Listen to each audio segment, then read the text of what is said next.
উপস্থিত আছেন মাগুরা 2 আসনের সম্মানিত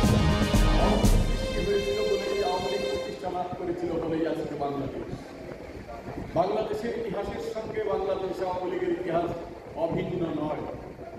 বাংলাদেশ আওয়ামী লীগের ইতিহাস বাংলাদেশের ইতিহাস।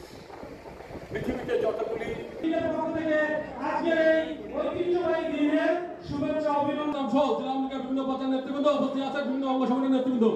আজকের এই অনুষ্ঠানে আসলে প্রচন্ড গরমের ভিতর আমরা যেভাবে মিছিল করে আজ অর্থনৈতিক দিক দিয়ে বিশ্বের ডেভেলপমেন্ট নেতৃত্ব রাখবেন এবং সবাই বঙ্গবন্ধু শেখ মুজিবুর রহমানের নেতৃত্বে আমরা আমাদের 1952 সালে ভাষা